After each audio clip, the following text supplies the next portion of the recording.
ولا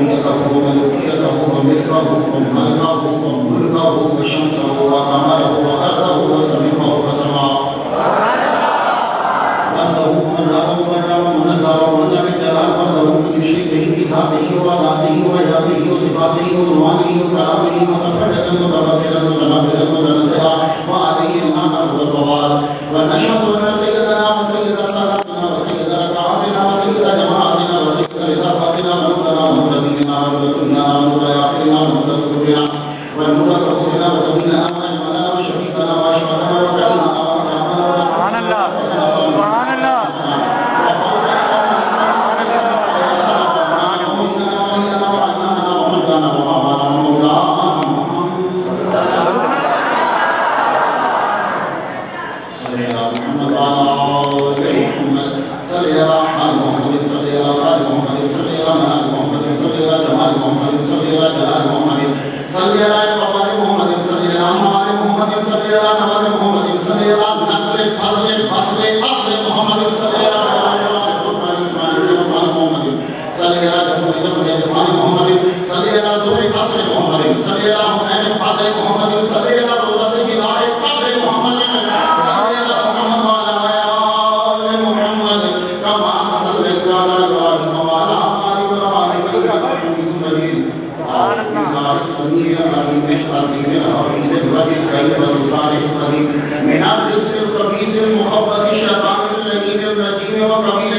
بسم الله الرحمن الرحيم إنا تقيتم وإنهم ميتون صدق الله مولانا النبي الكريم وبلغنا رسوله النبي الكريم ونحن على ذلك من الشاهدين والشاكرين والحمد لله رب العالمين إن الله وملائكته يصلون على النبي يا أيها الذين آمنوا صلوا عليه وسلموا تسليما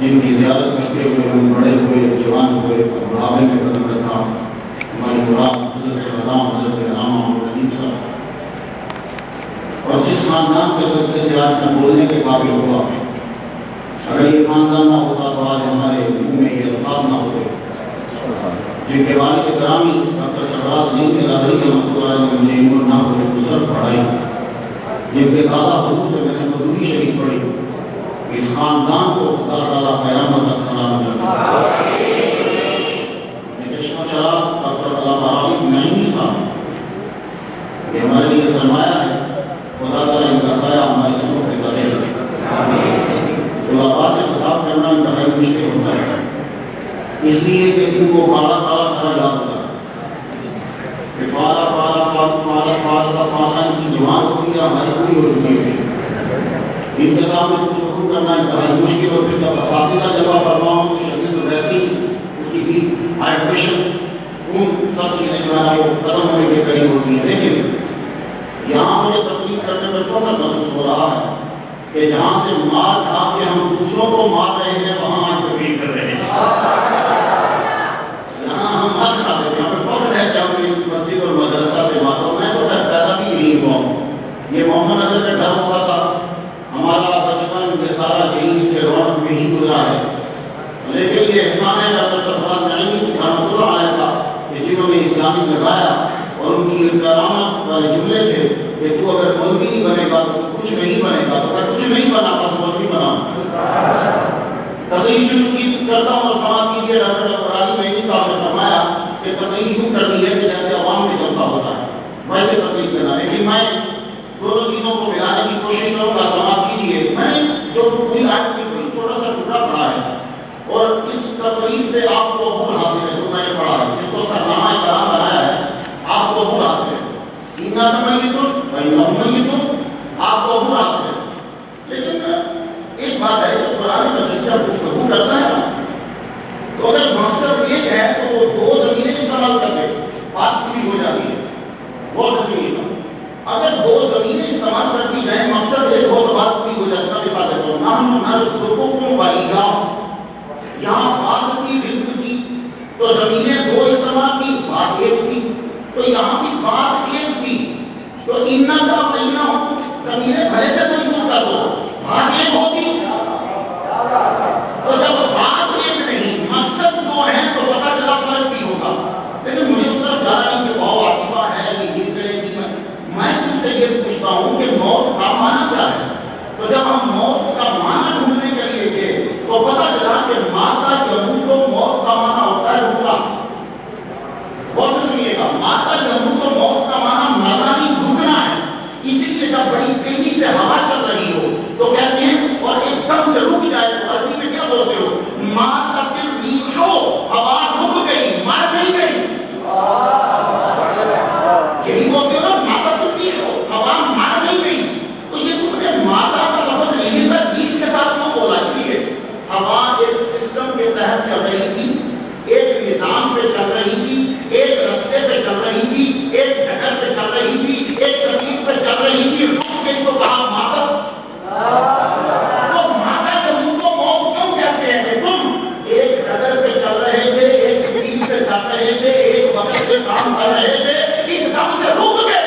عربی استعمال کرتے ہو ماں کا سودا پہلے، اس کا معنی نہیں وہ پیشابے میں مر گیا، نہیں پیشابے میں سو گیا۔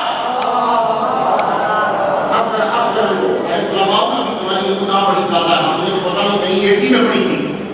تو ماتا جو موت کا معنی ہوتا ہے رکنا، مرنا نہیں ہوتا۔ تو تم چل رہے تھے تو رک گئے، اب رکتے کہاں؟ آج کل پاکستان کے اندر ناکے ہر جگہ لگے ہوتے ہیں، اس ناکے پہ نہیں رکتا کہ دہشت گرد نہیں رکتا، باقی سارے رکتے ہیں۔ ایسے ناکے ہیں، ان ناکوں کے اوپر آپ کو رکنا پڑتا ہے، ویسے میں بات نہیں ہے، جسٹ کہ ناکے کے اوپر رکنا۔ اب میں جا رہا ہوں، اس کی امداد کا صاحب ہے، ہمارا آدمی صاحب ہے، ہم بیٹھے گاڑی میں ناکے کے اوپر جا کے مجھے رکنا پڑا، میں رک گیا۔ ایک آدمی تھا کہ جو وہ بھی رکا ہے، اس کی گاڑی کے اندر اسلحہ تھا، اس کی گاڑی کے اندر ڈرگ تھی، اس کو بھی ناکے کے اوپر رکنا پڑا۔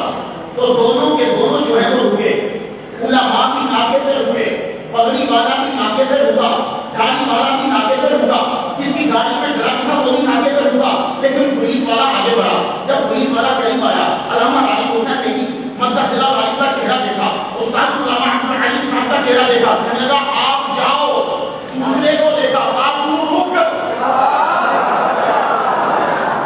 ابھی موت کا ترجمہ سمجھ لو، امام حسین تک چل رہا ہے ہم سب کو۔ اچھا، تو ان کو کہا رکے، یہ بھی رکا، میں بھی رکا، دوسرا آدمی بھی۔ تو جس کی گاڑی میں ڈرگ تھا، جس کے پاس اسلحہ تھا، ناکے پہ وہ بھی رکا، ناکے پہ علامہ علی حسین علی بھی رکے، لیکن ان کو کہا رکو اور چلو، اسے کہا تو رک، تیرا بھی فیصلہ ہوگا۔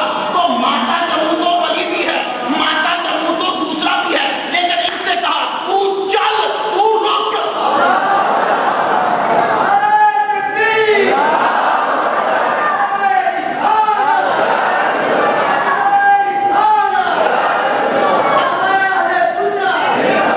ناکے پہ جب رکتے ہو تو تم سے کوشچن ہوتے ہیں، تین مشکات اور باقی کتابوں میں تین ہیں، بخاری میں ایک ہے۔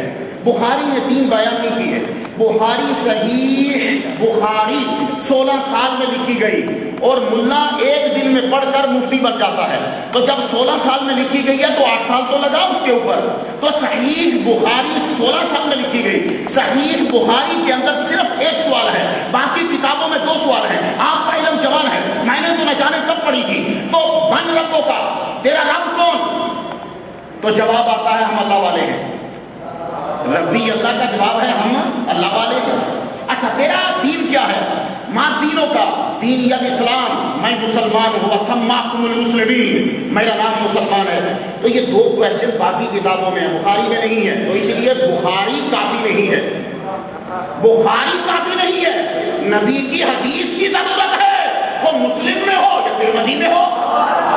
اس لیے میں علماء سے ہاتھ جوڑ کے معذرت چاہتا ہوں، قرآن کے بعد بخاری نہیں ہے، میں ہاتھ جوڑ کے عرض کر رہا ہوں، قرآن کے بعد بخاری نہیں ہے، قرآن کے بعد محمد کا بیان ہے، وہ بخاری میں ہو یا مشکات میں ہو، وہ ترمذی میں ہو یا نسائی میں ہو، قرآن کے بعد بخاری نہیں ہے، قرآن کے بعد۔ پھر اگر بخاری ہے تو جھگڑا انڈیا میں کس بات کا ہے کہ مسلم افضل ہے یا بخاری افضل ہے؟ تو یہ تحقیق کرو۔ تو اگر شیخ الحدیث یہ کہہ رہے ہیں کہ مسلم بخاری سے کئی ٹیکنیکل طریقے سے اوپر کا درجہ رکھتی ہے، مجھے امام بخاری سے نہیں، میں کہہ رہا ہوں جو لوگ کہتے ہیں بخاری میں تو سبحان اللہ نہیں ہے، تو اس طرح اگر کہہ رہے تو پھر سب چیزیں چھوڑتے جاؤ، اور جو وہ کہہ رہی ہیں وہ پھر مانو نہیں۔ تو جو مانتے ہیں کہ بہت ہے، تو میں کہتا ہوں ایک سوال ہے، وہ کون سا؟ ما کنت تقول فی حق ھذا الرجل، اس رجل کے بارے میں، اس ہستی کے بارے میں تو کیا کہا کرتا تھا؟ یہ ماضی استمراری بن جاتی ہے جب مضارع کا کان داخل ہوتا ہے۔ تو ماضی استمراری کا مطلب یہ ہوتا ہے کہ یہ تیرا پوری زندگی میں منشور ہونا چاہیے کہ تو حضور صلی اللہ علیہ وسلم کے بارے میں کیا کہتا رہا، تو اس وقت پھر آپ کی زبان سے جو آپ کرتے ہوں گے وہ نکلے گا۔ تو جب کلیئر ہو گیا تو کہا جانے دو اسے۔ ایک لفظ آتا ہے فوت، فاتا یفوت و فوت۔ فوت کا معنی اکثر بولتے ہیں جناب فلاں صاحب فوت ہو گئے، کیا مطلب؟ وہ کہتا ہے کہ مر گئے، نہیں، فوت کا معنی ہوتا ہے گزرنا۔ فاتا یفوت تو فوت کا معنی گزرنا ہے۔ تو جب ہم کہتے ہیں کہ کوئی آدمی وفات پا گیا تو اس کا مطلب ہے کہ وہ گزرنے کے قریب ہے، اس نے گزرنا ہے۔ کہاں سے گزرنا ہے؟ سب سے پہلے تو لوگوں کے کندھوں پہ گزرنا ہے۔ یہاں آپ نے اس کو اٹھایا، کندھے پہ بٹھایا، بٹھا کے آپ بڑی شان سے صاحب کو لے جا رہے ہیں۔ مولوی صاحب بھی ساتھ ہیں، لوگ بھی کندھا دے رہے ہیں۔ میں سوچ میں پڑ گیا، میں نے کہا اس صاحب کو کندھا کیوں دے رہے ہو؟ یہ تو نمازیں بھی چھوڑتا تھا۔ اس صاحب کو کندھا کیوں دے رہے ہو؟ یہ تو روزے بھی چھوڑتا تھا۔ اس صاحب کو کندھا کیوں دے رہے ہو؟ یہ تو بارہا جھوٹ بھی اس نے بولا۔ بولے نہیں، اس کو دیکھ کے کندھا نہیں دے رہے، یہ جس ہستی کو ملنے جا رہا ہے ان کو دیکھ کے کندھا دے رہے ہیں۔ یہ گزر رہا ہے گلیوں سے۔ علامہ عبدالعلیم صاحب سے ہم نے سنا، فرمانے لگے کہ جنازہ گزر رہا ہو تو کھڑے ہو جاؤ۔ علامہ مفتی نعیمی صاحب سے سنا کہ جنازہ جا رہا ہو کھڑے ہو جاؤ۔ کیوں؟ یہ کوئی ولی اللہ ہے کہ ہم کھڑے ہو جائیں؟ کیا یہ کتب ہے کہ ہم کھڑے ہو جائیں؟ کوئی کتب ہو تو بات سمجھ میں آتی ہے؟ نہیں، اسے دیکھ کے نہیں، یہ بڑی ہستی کو ملنے جا رہا ہے، ان کے احترام میں اس کے لیے کھڑے ہو جاؤ۔ یہ بات اور پھر ایک لفظ آتا ہے فنا، وہ بھی ہم بولتے ہیں کہ کل من علیہا فان۔ یہ فان کا ترجمہ بھی اکثر لوگوں نے کیا کہ فنا ہو گیا۔ ہماری اردو اور عربی میں فرق ہے، وہ فنا ہو گیا، لیکن فنا کا معنی بھی ختم ہونا نہیں ہوتا۔ آپ جب یہ کہتے ہو کہ بڈھا بہت بڈھا ہو گیا تو کون سا عربی کا جملہ بولتے ہو؟ سارا شیخن فانیا۔ سارا آنا سارا زندہ بات تو یاد ہوں گے تمہیں، یہ سارا شیخن فانیا، بڈھا مر نہیں گیا، اس عربی کے جملے کا ترجمہ ہے بڈھا بہت بڈھا ہو گیا۔ تو فنا کا معنی ختم ہونا نہیں، انتہا کو پہنچنا ہے۔ تو بھائی ہمارے ہاں کوئی مرتا نہیں، جب عام نہیں مرتا تو حسین کیسے مر گیا؟ بھائی عام یہودی عیسائی سارے زندہ ہیں، یہ سارے اپنی قبر میں زندہ ہیں۔ ان المیت یسمع خفق نعالہ اذا ولوا مدبرین۔ بخاری صحیح بخاری پڑھ کے جب صحیح نہ سمجھا تو کیا صحیح پڑھا؟ صحیح بخاری کو پڑھ کے صحیح نہ سمجھا تو کیا بخاری پڑھی؟ ان المیت، جب تم پلٹتے ہو تو وہ تمہارے جوتوں کی آواز کو سن رہا ہوتا ہے۔ میت، دیٹس اٹ، سنگل میت، اس میں کتب ولی شہید نہیں، صرف میت۔ یہ جو جوتے کی آواز ہے نا، میں ابھی باہر نکلوں گا جب تو آپ میرے ساتھ چلیے گا، میں جب چلوں گا تو تمہیں میرے جوتے کی آواز نہیں آئے گی۔ عورت جب چلتی ہے تو جوتے کی آواز آتی ہے، اور جب مرد چلتا ہے تو جوتے کی آواز نہیں آتی۔ حضور فرماتے ہیں کہ جب تم مردہ دفنا کے پلٹتے ہو تو وہ تمہارے جوتے کی آواز کو سنتا ہے۔ یہ بخاری میں ہے، خفق نعالہ، یہ بخاری میں ہے کہ وہ تمہارے جوتے کی آواز کو سنتا ہے۔ تو جوتے کی آواز زندے کو نہیں آتی۔ میں چلتا ہوں، مجھے سنا کے بتاؤ، جس کی بڑی تیز ہے سماعت میرے ساتھ چلے، جوتے کی آواز آ گئی تو مجھے پکڑنا۔ لیکن دنیا کا سچا ترین انسان محمد مصطفیٰ فرماتے ہیں کہ وہ جوتے کی آہٹ کو سنتا ہے۔ تو پتا چلا کہ زندے کی سماعت اتنی تیز نہیں، اس کی تیز ہے جو قبر میں ہے۔ تو جب عام مردے کی سماعت تیز ہے تو دادا یہ جویری کا عالم کیا ہوگا؟ جویری کا عالم کیا ہوگا؟ محمد مصطفیٰ کا عالم کیا ہوگا؟ اس لیے آپ لوگ بس فیض لو اور نکلو، دنیا تمہارا انتظار کر رہی ہے۔ یہ لوگ تو عام مردے کی زندگی کو نہیں سمجھے، حسین اور نبی کو کیا سمجھیں گے؟ میں ایک دفعہ کیلیفورنیا میں شکاگو میں تقریر کر رہا تھا، سارے لوگ جو بیٹھے ہوئے تھے آپ کو بتائیے تھے۔ اکثر لوگ بولتے ہیں یہ مسئلہ ان کی سمجھ میں نہیں آتا کہ حضور زندہ کیسے ہیں، تو simple thing, only one thing, what is the definition of life? زندگی کی ڈیفینیشن کیا ہے؟ آپ میں سے کوئی آدمی پوچھے زندگی کس کو کہتے ہیں؟ ایک سب کھڑے ہوئے کہنے لگے if you have a soul inside the body you are alive, if soul is not inside the body you are dead۔ غلط ترین تعریف ہے زندگی کی۔ طلباء جلوہ فرما ہو اس بات کو یاد رکھنا، زندگی کسے کہتے ہیں؟ اکثر آدمی کھڑے ہو کے کہے گا زندگی یہ ہے اگر مختار نعیمی کی باڈی میں روح ہے تو مختار نعیمی زندہ، اگر مختار نعیمی کی باڈی میں روح نہیں تو مختار نعیمی مردہ۔ میں نے کہا پکے رہنا، زندگی کی یہی تعریف ہے نا؟ کیا پڑھا تم نے؟ بولے میں ڈاکٹر ہوں۔ میں نے چھوڑ، تو بات کر، بات جو کی وہ بولا تیری ڈگری کو چھوڑ۔ زندگی کیا ہے؟ بولا روح باڈی کے اندر ہو تو زندگی، روح باڈی سے نکل جائے تو مردہ۔ میں نے کہا تمہیں آیت الکرسی آتی ہے؟ کیا لگے ہاں۔ میں نے کہا پڑھ، اللہ لا الہ الا هو الحی القیوم، اللہ ہے یہ ہے۔ اب اپنی ڈیفینیشن کو یہاں فٹ کر، نعوذ باللہ، کیا اللہ کی روح باڈی میں ہے؟ اب اگر تو باڈی اور روح ثابت کرے گا تو مسلمان نہیں ہے، تو پتا چلا کہ وہ ہے تو صحیح ہے، تیری ڈیفینیشن صحیح نہیں ہے۔ تو اس لیے پریشان نہ دعا کرو، زندگی کی تعریف ہی نہیں انسانوں کو آتی، اور جس کو زندگی کی تعریف نہیں آتی وہ میرے نبی کی زندگی کو سمجھے گا کیا؟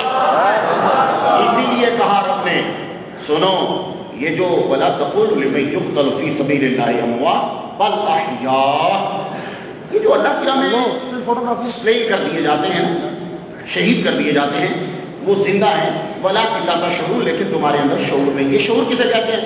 ایک لفظ ہے عقل۔ عقل کی تعریف کیا ہے؟ فلسفہ پڑھنے والوں کو آتی ہوگی، لیکن مجھے تعریف نہیں کرنا۔ عقل ہے، ایک شعور ہے۔ عقل ہوتی ہے انسان کے پاس، شعور ہوتا ہے جانور کے پاس۔ یہ جو مرغی اپنے گھر میں واپس چلی جاتی ہے نا شام کو، اس کے پاس شعور ہوتا ہے۔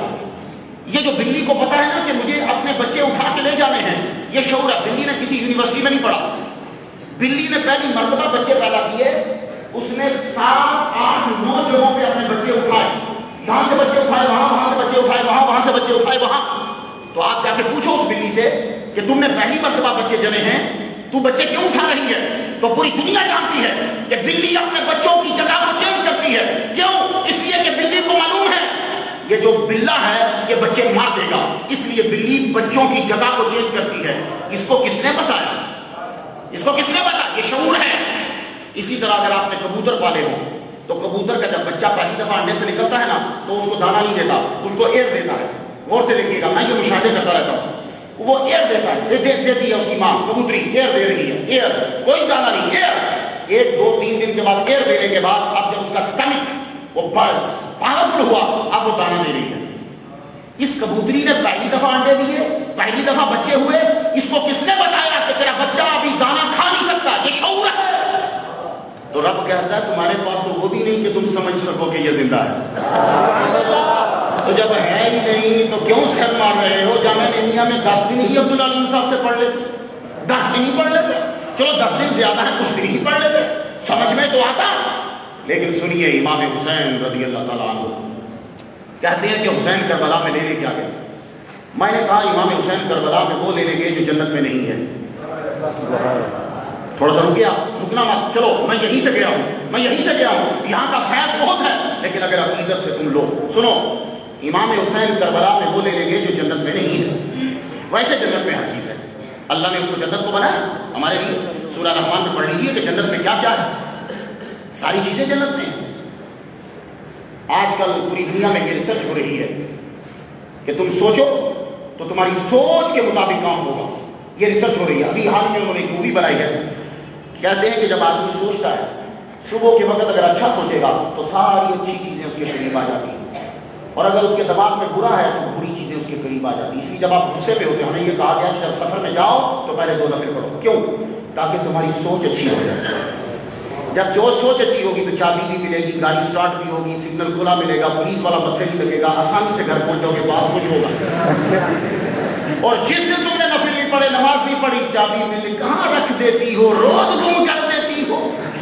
چابی تیرے پاس کہاں رکھی تو نے؟ چابی کہاں؟ میرا والٹ کہاں؟ میرا یہ کہاں؟ تم جتنی بھی تم چاند پہ چلے جاؤ، اس کو ترقی نہیں کہتے، ترقی یہ ہے کہ نبی کی دہلیز پہ پہنچ جاؤ، ان کے قدموں میں پہنچ جاؤ۔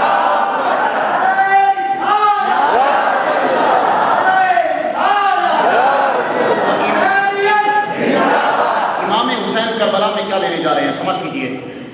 جنتی جب جنت، مجھے حوالے دینے کی اب ضرورت نہیں، اس لیے کہ علم کا مرکز یہاں بیٹھا ہے، جنہوں نے ساری زندگی ہمارے بچپن سے لے کے اب تک جنہوں نے حدیث پڑھائی ہیں وہ جلوہ فرما ہے۔ اور جب استاد ہو تو ویسے بھی سند بیان کرنا بے ادبی ہے میرے نزدیک، استاد کی موجودگی میں سند مت بیان کرو، یہ بھی بے ادبی ہے۔ استاد جلوہ فرما ہے، سمجھ کر لیجئے کیا ہے۔ میں مفہوم بیان کرنے لگا، جنتی جنت میں چلا جائے گا، رب پوچھے گا مزہ آیا، کوئی چیز اور چاہیے؟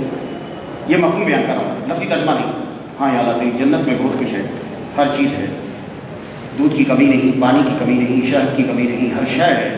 مجھے سواری بھی مل گئی، سواری میں پیٹرول گیس ڈالنے کی ضرورت نہیں ہے، وہ چیزیں چل رہی ہیں، لیکن یا اللہ مزہ نہیں آیا، مزہ نہیں آیا۔ تو کہا کیا چاہیے تجھے اور کہ جو میری جنت میں نہیں؟ یا اللہ پھر بھیج دنیا میں، میدان کارزار ہو، دشمن کی تلوار ہو، یہ تیرا عاشق زار ہو، وہ گردن پہ وار کرے، جو گردن کٹانے میں مزہ آیا تھا جنت میں نہیں آیا۔ مجھے نہ سند بیان کرنے کی ضرورت ہے نہ مجھے عربی بیان کرنے کی ضرورت ہے، جو گردن کٹاتے ہوئے مزہ آیا تھا وہ تیری جنت میں نہیں آیا۔ تو حسین کربلا میں زمین کا ٹوٹا لینے نہیں گئے تھے، وہ تو وہ لینے گئے تھے جو جنت میں نہیں ہے۔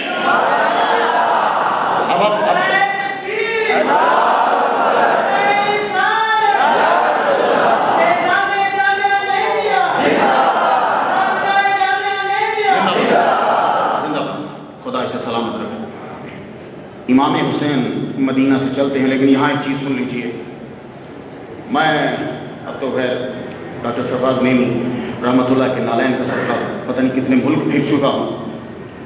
لندن کے اندر جلوس نکل رہا تھا تو کچھ رومال ہمارے جو ان کے دادا حضور ہیں اور ہم میرے استاد بھی ہیں اور ہمارے دادا استاد بھی ہیں، مفتی محمد حسین نعیمی رحمۃ اللہ علیہ کا ایک طریقہ کار تھا.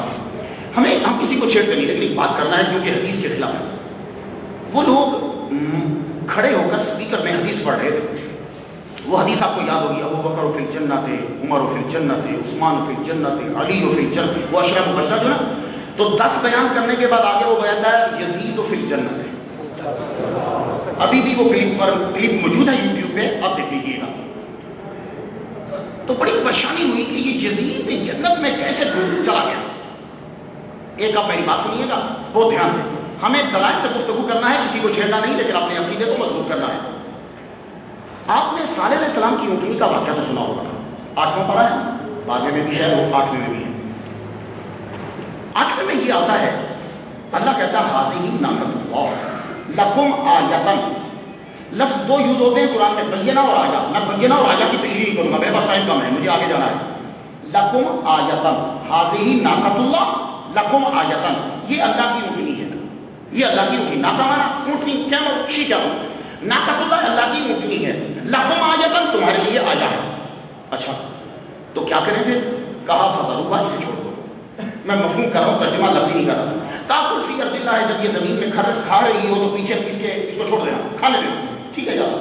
ولا تمسوها بسوء، بری نیت سے ہاتھ نہ لگانا. بری نیت سے ہاتھ نہ لگانا. اگر ہاتھ لگایا تو کیا ہوگا؟ عذاب علیم. اب ہوا کیا، مجھے تشریح بیان نہیں کرنا.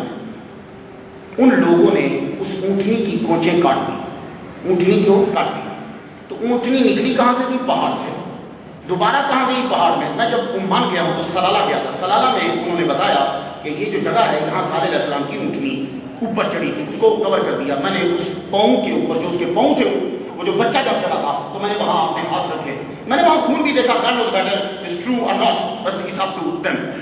اصل مسئلہ یہ تھا کہ وہاں میں نے اس جگہ کو دیکھا، ایک بہت بڑا بورڈ لگا، یہاں صالح علیہ السلام کی اونٹنی اوپر چڑھی تھی. اونٹنی نکلی کہاں سے تھی؟ پہاڑ سے. ویسے اونٹنی پہاڑ سے پیدا نہیں ہوتی. کیوں؟ اونٹنی پیدا ہوتی ہے پیٹ سے. لیکن وہ اللہ ہے، اس نے کہا سنو میرے اندر پاور ہے، میں چاہوں تو ماں کے شکم کو مرکز بنا دوں یا پہاڑ کو ماں کا پیٹ بنا دوں. یہ میرے اندر طاقت ہے. وہاں سے اونٹنی نکلی، نکلتے ہی اس نے بچہ جان لیا. اب انہوں نے اس کی کونچیں کاٹ دی. جب کونچیں کاٹی تو عذاب آ گیا. تو کونچیں کتنے لوگوں نے کاٹی تھی؟ 7 سے شروع ہوتے ہیں، آگے 11 تک جاتے ہیں. بیچ میں آگے پیچھے کتابوں میں اختلاف ہے. صرف ٹوٹل چلو 11 لگا دو. ٹوٹل 11 بندوں نے تقریباً مل کے یہ کام کیا تو عذاب آیا پوری آبادی پر. اب یہاں رک جاؤ.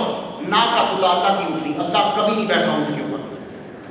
ایک جگہ اللہ کہتا بیٹھ دی میرا گھر، اللہ کبھی نہیں گیا اس گھر میں. اس گھر میں ٹوٹل 50 بندے آتے ہیں. 50 بندے اندر ڈالو، گھر چھوٹا ہو جاتا تو اللہ کہتا میرا گھر ہے. ایک جگہ اللہ نے کہا ناقۃ اللہ میری اونٹنی ہے، اور جو اونٹنی ہوتی ہے، سواری ہوتی ہے، اس میں بندہ بیٹھتا ہے. ایک جگہ اللہ تعالیٰ نے فرمایا واسع کرسی السماوات والارض، اس کی کرسی ہے. لو اللہ کی کرسی بھی ہے، اللہ کی سواری بھی ہے، اللہ کا گھر بھی ہے. لیکن یہاں ذرا سن لیجیے گا، آپ لوگوں کو اللہ مراغب میری سامنے کمرے دیے. کمرہ آپ سے بڑا ہے کہ چھوٹا ہے؟ آپ سے بڑا ہے. آپ چھوٹے، کمرہ بڑا. یہ جو چیئر ہے، کرسی ہے، ممبر ہے، یہ ممبر بڑا، میں چھوٹا. جس گاڑی میں ابھی آیا ہوں، گاڑی بڑی، میں چھوٹا. اب آپ نے سن لیا، سواری سوار سے بڑی ہوگی، سوار چھوٹا ہوگا. کرسی بیٹھنے والے سے بڑی ہوگی، بیٹھنے والا چھوٹا ہوگا. مکان مکین سے بڑا ہوگا، مکین چھوٹا ہوگا، رہنے والا چھوٹا ہوگا. لیکن مسئلہ الٹ ہو گیا. یہاں تو کہتا میری کرسی ہے، حالانکہ واللہ بکل شیء محیط، تو ہر شے کو گھیرے ہوئے ہے. کرسی بھی شے ہے. اللہ کے علاوہ امام بخاری نے کہا کہ لفظ شے کا اطلاق ہر ایک کے اوپر ہوتا ہے، تو ہر شے کو تو گھیرے ہوئے. تیری کرسی چھوٹی، تو بڑا. تیرا گھر چھوٹا، تو بڑا. ناقۃ اللہ چھوٹی، تو بڑا. سمجھ نہیں آ رہی. کہاں سمجھ آئے تو پھر ہم خدا کیسے؟ تیری سمجھ میں نہیں آئے گا، چھوڑ. تو پھر یا اللہ تمہیں بیان کیوں کیا؟ کہا بیان اس لیے کیا، یہ گویا کے بعد آتا ہے، یہ عربی کے ترجمے نہیں ہے، سمجھانے کے لیے بتا اس لیے رہے ہیں اس اونٹنی کو دیکھ میری طاقت کو پہچان، اس گھر کو دیکھ میری عظمت کو پہچان، اس کرسی کو دیکھ میری طاقت کو عظمت کو پہچان. اسی طرح محمد مصطفیٰ صلی اللہ علیہ وسلم کو کہتے ہیں نور اللہ، انہیں دیکھ میرا نور پہچان.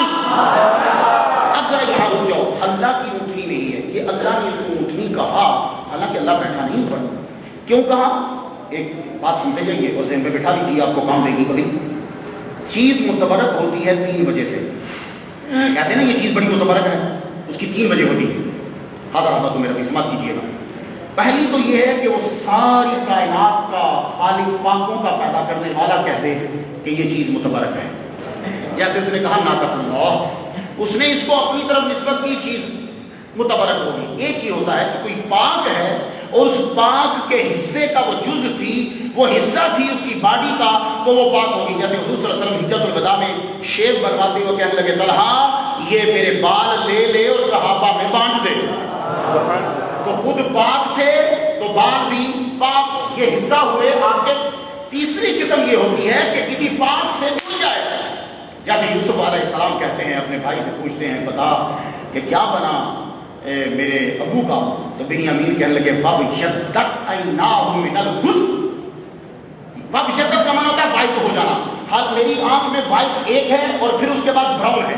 کسی کی آنکھ میں وائٹ اور نیلا ہوتا ہے، کسی کی آنکھ میں وائٹ اور کالا ہوتا ہے، 2 کلر ہوتے ہیں. اور اگر پورا وائٹ ہو جائے تو پھر دیکھنا مشکل ہو جاتا ہے. تو کہا ابا کی بینائی چلی نہیں گئی، وائٹ ہو گئی ہیں آنکھیں، فَبْيَضَّتْ وائٹ ہو گئی ہیں. تو جب وائٹ ہو جائے پھر دکھتا نہیں. تو پھر جب یہ سنا تو آپ نے اپنا قمیص اتارا. قمیص مؤنث نہیں ہے، قمیص اتاری نہیں ہوتی، قمیص اتارا ہوتا ہے. آپ نے اپنا قمیص اتارا اور قمیص اتار کے کہا یہ لے جاؤ. تو قرآن نے اس سٹائل کو اپنے اندر جذب کر لیا اور کہا اذهبوا بقمیصی ھذا. ھذا کا معنی نا ھذا نے ھذا ہی ھذا نے ھذا، تمہیں یاد ہوگا. ھذا مینز یہ، دس ناٹ دیٹ. دیٹ میں بھی دوری ہے، دس میں دوری نہیں. اذهبوا بقمیصی ھذا، یہ تو میں نے پہنی ہے، یہ لے جا، یہ میرا قمیص پہنا ہوا لے جا اور جا کے میرے ابا کی آنکھوں پہ ڈالنا، جو وائٹ ہو چکی ہیں دیکھنے لگ جائیں گی. یہ قمیص متبرک کیوں ہوا؟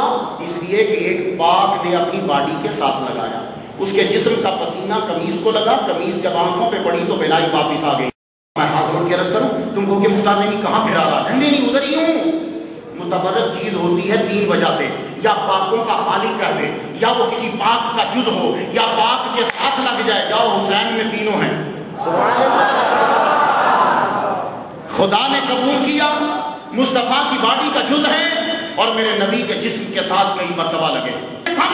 لیکن آپ کو امام حسین کیا ہے؟ حضور میرے آرام فرما رہے ہیں، لیتے ہیں. امام حسین تشریف لائے، آپ نے کہا آگے بڑھو. پاؤں پہ وہ چڑھ گئے. آپ نے فرمایا آگے بڑھو. وہ آپ کی ران پہ آ گئے. کہا آگے بڑھو. وہ آپ کے پیٹ مبارک پہ آ گئے. کہا آگے بڑھو. میرے نبی کے سینے پہ آ گئے. دنیا میں پہاڑ طاقتور نہیں ہے، میرے نبی کا دل ہے. دنیا میں کوہ طور متبرک نہیں ہے، میرے نبی کا دل ہے. دنیا اس پہ پھر کہوں گا ابھی کو تیزی سے جانا ہے. تو میرے نبی کے دل پہ قرآن اترا.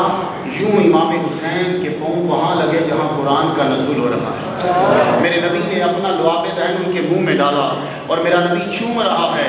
اب ذرا سماعت کیجیے. حضور صلی اللہ علیہ وسلم نماز جمعہ، جمعے کا خطبہ میرا نبی دینے لگا مسجد نبوی میں. جمعہ کے دن جب امام خطبہ دے رہا ہو تو ہم نے عبدالعظیم صاحب سے پڑھا، ہم نے محمد دین صاحب سے پڑھا، ہم نے سنا ڈاکٹر سرفراز نعیمی شہید رحمۃ اللہ علیہ سے، مفتی محمد حسین نعیمی مفتی اعظم پاکستان سے ہم نے سنا لا صلاۃ لا کلام. جب مولوی صاحب منبر پہ خطبہ عربی کا دینے کے لیے بیٹھ جائیں، لغوی جنس کا ہے لا صلاۃ، کوئی کسی جب لغوی جنس داخل ہوتا ہے نا سب کا کاٹا کراس، کسی قسم کی نماز کوئی پڑھ نہیں سکتا. لا کلام اللہ نبی جنس ہے، کسی قسم کا کلام نہیں. ایون کے اذان کا جواب نہیں دے سکتا. صرف ایک حدیث مجھے ملی ہے پوری زندگی میں، وہ امیر واقعہ منبر پر بیٹھ کر اذان کا جواب دے رہے ہیں اور کسی کی نہیں ہے. تو اذان کا جواب تک نہیں دے سکتے تم لوگ، درود شریف نہیں پڑھ سکتے. خاموش، پڑھنا ہے تو دل میں پڑھ. تو جب مولوی صاحب یہاں بیٹھ جائیں، کہا مولوی بیٹھ گیا چپ کر جاؤ. صدر بیٹھ جائے کوئی آرڈر نہیں. مفتی جب خطبہ دینے لگے، وزیر اعظم، کسی کے لیے کوئی آرڈر نہیں. تو جب یہاں والے ٹیم بیٹھا خطبہ دینے کے لیے وہ آڈر آیا، تو نہ نماز پڑھ نہ کوئی بات کر، کسے سن؟ جاہلیہ میں آنے والوں اس کو کم تر نہ سمجھنا، تمہارا درجہ اتنا بڑا ہے کہ جب تم ممبر پہ بیٹھ جاؤ تو آرڈر آتا ہے سچی زبان سے کہ اب اس کی سن، تو چپ کر، ایون کہ تو یہ نہیں کہہ سکتا چپ کرو۔ جمعہ کی نماز میں جب مولوی صاحب بیٹھ جائے وہی بندہ یہ نہیں کہہ سکتا چپ کرو، تم چپ کسی کو نہیں کرا سکتے، اتنا بڑا تمہارا درجہ ہے۔ اس لیے زندگی میں کبھی پریشان نہ ہونا، لوگوں کو بتاتے اور سیٹیں ملی ہیں تمہیں محمد مصطفیٰ کی قربان کر ڈالو بتاتے اور نظام اور صدارتیں۔ میں نواز شریف کو بڑا نہیں سمجھتا، میں بڑا سمجھتا ہوں تو راغب نعیمی صاحب کو بڑا سمجھتا ہوں۔ نواز شریف نے بادشاہوں کی سیٹ کو سنبھالا ہے، راغب نعیمی صاحب نے اپنے ابا، انہوں نے اپنے ابا، اور انہوں نے ویسے چلتے چلتے محمد مصطفیٰ کے مقام کو سنبھالا۔ اور تم اس جگہ تک تم نے آنا ہے، یہ جگہ ہر جگہ سے بلند جگہ ہے۔ میرا نبی یہاں جلوہ فرمائے تو امام حسین مسجد نبوی میں داخل ہوئے۔ مسجد نبوی میں داخل ہوئے تو جمعہ بھی مسئلہ یہ کہ خطبے کے اندر اور کوئی بات نہیں ہوئی۔ حضور صلی اللہ علیہ وسلم نے امام حسین رضی اللہ تعالیٰ عنہ کو دیکھا تو ممبر سے نیچے اترے۔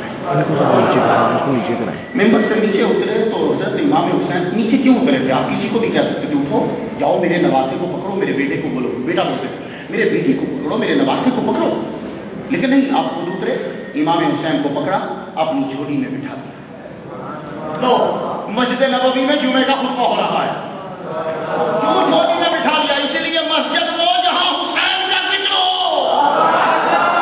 مسجد مت بناؤ، وہ مسجد بناؤ جہاں حسین کا ذکر ہو، علی کا ذکر ہو، ابو بکر صدیق کا تذکرہ ہو، حضرت عمر کی علامت، اسے مسجد بناؤ۔ تو آپ نے جھولی میں رکھا تو کہنے لگے، صحابہ سے کہتے دیکھو یہ حسین ہے۔ مولوی کا بچہ ویسے ہی مشہور ہوتا ہے، امام کا بچہ پورے محلے میں مشہور ہوتا ہے، کیوں شرارتی بڑا ہوتا ہے؟ یہ امام کا بچہ ہے، اوپر سے ہر بندہ جانتا ہے یہ مولوی صاحب کا بچہ ہے۔ ہمارے یہاں صاحب رہتے تھے، ان کا بیٹا تھا وہ چھوٹا سا ہوتا تھا، اب تو وہ والی بن گیا، تو وہ پھر ہم جانتے تھے یہ ہمارے امام صاحب کا بچہ ہے۔ تو بچہ امام کا مشہور ہوتا ہے، تو جو نبیوں کا امام ہو اس کے بیٹے کو صرف مقتدی نہیں جانیں گے، نبی بھی جانتے ہیں۔ تو حسین کو کون نہیں جانتا؟ تو پھر کیوں کہہ رہی ہے حسین؟ اب میں تم سب کو کہوں کہ یہ علامہ راغب نعیمی صاحب ہے، آپ کو یار روز دیکھتے یہ نہ ہو تو نظام کیسے چلے؟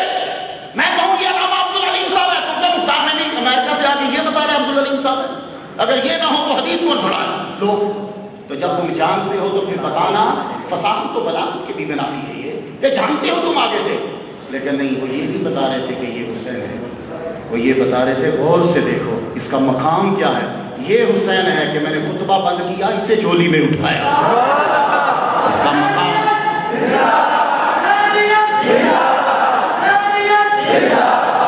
اب ذرا توجہ فرمائیے، میرے نبی محمد مصطفیٰ صلی اللہ علیہ وسلم سجدے میں سر رکھا، میں نے ایک بندے سے پوچھا، میرے نبی نے سجدے میں سر رکھا، امام حسین آپ کی کمر پہ آ گئے، یہ کیا واقعہ ہے؟ کہنے لگے وہ چھوٹے بچے تھے، بچے کو خبر نہیں ہوتی کہ میں نے کیا کرنا ہے۔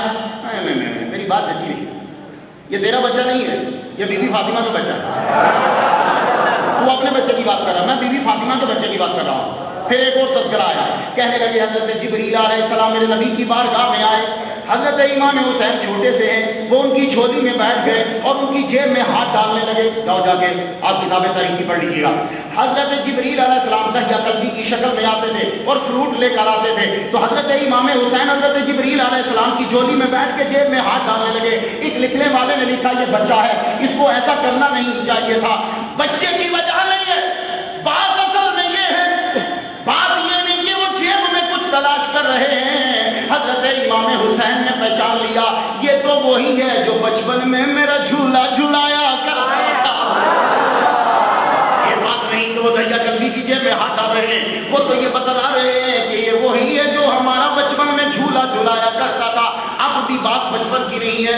سر سجدے میں رکھا، آپ کو پتا سجدہ کتنا عظیم ہے؟ اوئے ہوئے، سجدہ اتنا بڑا ہے، مسجد میں سجدہ، سجدے میں سر۔ یہ رکوع کرنا کیوں نہیں افضل؟ رکوع کرنا افضل ہونا چاہیے، رکوع کرنا افضل نہیں ہے، تو کیا افضل ہے؟ سجدہ کرنا۔ فسجد وقت ہے تو سجدہ کر قریب ہو، تو یہ سجدہ کیوں افضل ہے، رکوع کیوں نہیں افضل ہے، یہ قیام کیوں نہیں افضل؟ وجہ یہ ہے کہ سجدے میں آپ سر رکھتے ہو اور سر میں آپ کی ساری چیزیں ہیں، کان، آنکھ، ناک، زبان، عقل، برین، ساری چیزیں آپ کی یہاں تک ہیں۔ تو جسم اور بدن میں فرق آپ نے سمجھا، بدن کسے کہتے ہیں اور جسم کسے کہتے ہیں؟ یہ سر کی موجودگی بڑی ضروری، اسی لیے جب کبھی آپ نے کہا علامہ راغب نعیمی صاحب، میں اس صاحب سے پوچھا کہ آپ نے ان کو دیکھا ہے؟ بولے ہاں میں نے ان کو بہت سے ٹی ویز پہ لیکچر دیتے ہوئے دیکھا، ARI پہ دیکھا ہے، میں نے ان کو لوکل ٹی ویز پہ دیکھا ہے، انٹرنیشنل ٹی ویز پہ دیکھا ہے، QTV پہ دیکھا ہے۔ تو میں نے کہا دیکھا کیسے؟ وہ تو تقریر فرما رہے تھے، کیمرہ تو ان کے چہرے پہ تھا، کہنے لگے ان کو دیکھا ہے۔ تو آپ صرف بندے کا چہرہ دیکھتے ہو تو کہتے ہو بندہ دیکھا ہے، تو پتہ چلا کہ بندہ صرف یہاں تک ہے، باقی تو سپورٹ دی جا رہی ہے۔ تو اصل چیزیں آپ کا ناک، آپ کا ماتھا، آپ کی آنکھیں، آپ کے کان، آپ کی زبان ہے۔ تو جب اس کو دیکھا تو سب کو دیکھا، تو کہا سن پوری دنیا کی ٹاپ کی چیزیں میں نے یہاں رکھ دی، اب اس کو جھکا۔ جب اس کو جھکایا تو کہا اب تیری معراج ہو گئی، اب تیری معراج ہوئی۔ تو میرا نبی مسجد میں، اور مسجد میں بھی حضور، اور حضور نبیوں کے سردار، اور جو عبادت کر رہے ہیں وہ عبادتوں کی سردار، یعنی سر آپ نے سجدے میں رکھا، حسین اوپر آ گئے۔ جب وہ امام حسین اوپر آئے تو حکم ہوا کہ آپ ذرا تسبیح بڑھا دو۔ یہ صرف امام حسین کی بات نہیں ہے، مولا علی کے لیے حکم آیا تھا رکوع بڑھا دو۔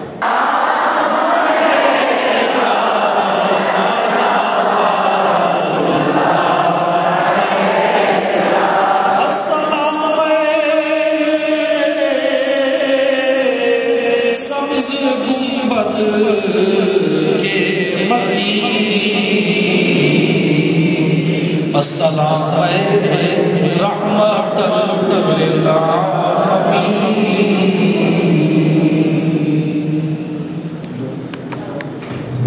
اور اصحاب اجمعین، مالک آج کی یہ محفل جو نواسہ رسول اللہ صلی اللہ علیہ وسلم امام حسین رضی اللہ تعالیٰ عنہ کے سوانح کربلا کے نتیجے میں حاصل ہونے والے اسباب کے لیے انعقاد پذیر ہوئی، اسے اپنی بارگاہ میں شرف قبولیت عطا فرمائے، اور تعالیٰ محمود مکرم صلی اللہ علیہ وسلم کے صدقے سے ہم سب کو سید الشہداء سیدنا امام حسین رضی اللہ تعالیٰ عنہ کے کردار اور سیرت طیبہ کو اپنانے کی توفیق عطا فرمائے۔ مولا کریم تیری بارگاہ میں ملتجی ہے، جو سیدنا امام حسین سے محبت کرنے والے، آپ کو چاہنے والے ہیں، انہیں کل قیامت کے دن سیدنا امام حسین رضی اللہ تعالیٰ عنہ کی جھنڈی کا سایہ عطا فرما۔ جو یزید کے چاہنے والے ہیں مولا انہیں یزید کے ساتھ حشر کرنا۔ ربنا آتنا فی الدنیا حسنہ وفی الآخرۃ حسنۃ وقنا عذاب النار۔ صلی اللہ علیہ نبیہ الکریم وآلہ وصحبہ اجمعین۔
ظفر کتنے عمر ہے آیا یار